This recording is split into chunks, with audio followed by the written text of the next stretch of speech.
Kumusta mga mahal kong manonood? Sana'y kayo ayos lang. Ngayong araw nga ay nag-uulan kaya tayo magluluto ng bagay din sa tag-ulan. Parang kasarap humigop ng mainit na sabaw.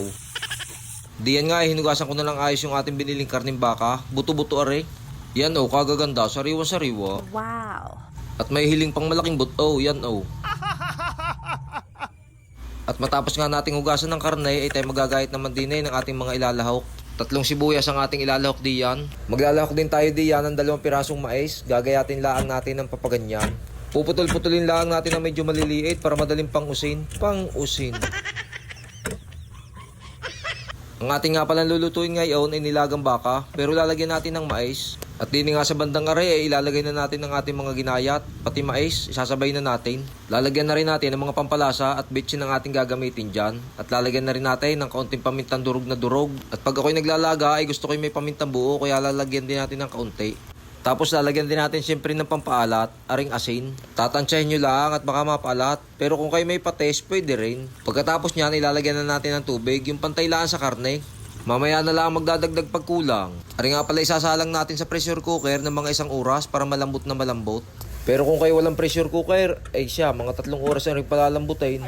Ubos ang laman ng gasol. At habang ang nakasalang ang karne ay tayo magagayat naman din ng patatas, ari ating ilalahok din mamaya. Ari nakita ko lang sa frigidaire, 1 piraso ay ilalahok ko na. At makalipas ang 1 oras ay aray bubuksan na natin. Mag-iingat lang kayo mga idol sa pagbubukas ng pressure cooker. Dapat iuubusin nyo muna yung pressure bago nyo buksan. At aray malambot na nga, pagkagarning natutusok na ng tinidor ay ayos na para sa akin aray. Hahalo-haloin lang natin ng kaunti at ating titikman kung ayos na ang lasa. At pagka yan ay ayos na sa inyong lasa, ilalagay na natin na rin patatas. Ari naman ay madaling lumambot, ilulubog-lubog lang natin ng konti sa sabaw. At saka ari nga pala ay dinagdagan ko ng konting tubig pa, hindi ko na lang ipakita sa video. Maglalagay din tayo dyan ng konti pang asin, gawa ng nagdagdag tayo ng tubig para sumakto uli doon sa lasa. At aray makailang minuto nga ay malambot ng patatas. Kaya sa bandang aray, hudyat na para ilagay yung dahon ng pechay. At gayon uli, ilulubog-lubog lang natin sa sabaw para madaling maluto. Tapos tatakpan muna natin at 1 kulo pa at luto na yan. At aray, luto ng ating masarap na nilagang baka na may mais ay tamang-tama rin sa maulan na panahon. Tapos magagawa ng sausawan, patay, sili, kalamansi, ay kasarap humigop na sabaw. Usli na naman ang puso, bikil ang butsay.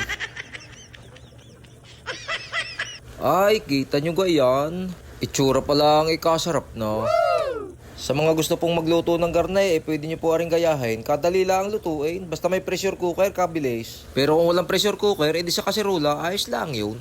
Ay siya paano, hanggang dito na lang ang bidyong aray. At maraming salamat po lagi sa inyong panonood. God bless po.